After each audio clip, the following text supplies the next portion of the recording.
Nevers-Brive, une affiche déjà de phase finale, mais c'est encore la 25e journée de Pro D2 au stade du Pré-Fleury et ce match d'ouverture annonce une intensité folle entre deux concurrents directs à l'accession directe en demi-finale.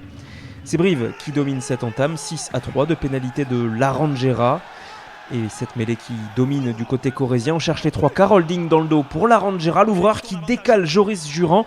C'est surtout l'arrière briviste qui réalise une belle prise d'intervalle sur le temps de vol du ballon. Ce n'est pas transformé, 11-3. Et quelques instants plus tard, Nevers réagit en force avec cet essai de Maxence Barjot qui récompense ce bon travail en touche de ses coéquipiers. Ce n'est pas transformé, mais Vuillemin a passé un drop, les deux équipes sont à égalité, sauf que Bonvalo est sorti 4 secondes trop tôt en touche. Brive a donc un dernier lancé et c'est Mathieu Voisin qui va marquer en force juste avant la mi-temps, 18-11 à la pause pour le CAB. Brive est cruellement réaliste et a toujours mené dans cette partie.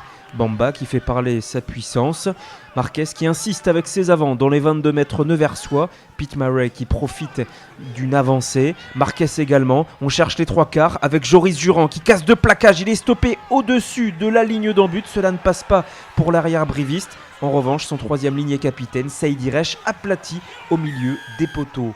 C'est transformé, 14 points d'avance pour Brive, mais Brive est indiscipliné. Carton jaune à l'instant pour Pete Murray. Les brivistes qui sont donc à 14 contre 15. Nevers en profite immédiatement. Julien Berger insiste avec ses avants. Et c'est Thomas Seit, aidé par ses coéquipiers, qui va marquer le deuxième essai neversois. Monsieur Nuchy demande quand même l'avis de l'arbitre d'en-but, mais c'est validé et transformé, 25-18. Quelques instants plus tard, c'est Mathieu Voisin qui écope d'un carton jaune. Brive est donc à 13 contre 15. Et c'est sur ce ballon porté que cela va filer dans l'en-but. Troisième essai neversois accordé à Jason Colin Fraser. 25 partout puis 28 partout. Les deux équipes sont à égalité. Il reste 3 minutes à jouer. Mais Brive se lâche dans cette fin de match. Galala décale Axel Müller, l'international à 7 argentin qui fait des merveilles dans les 22 mètres. Lobzanidze pour Mignardi. Le ballon qui ne s'arrête pas de partir de main en main. Et cette faute de Jean-Philippe Genevoix au sol qui ralentit la sortie de balle. Regardez la défense neversoise sur ce plan large qui du coup a le temps de se replacer. Avantage en cours indiqué par Monsieur Nuchy. On va le jouer cet avantage. Mais le drop de holding trouve le poteau.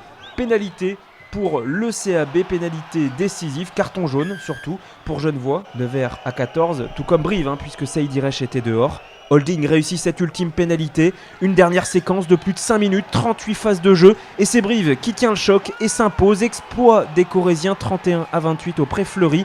Première défaite de la saison pour Nevers à domicile, troisième victoire à l'extérieur cette saison pour le CAB.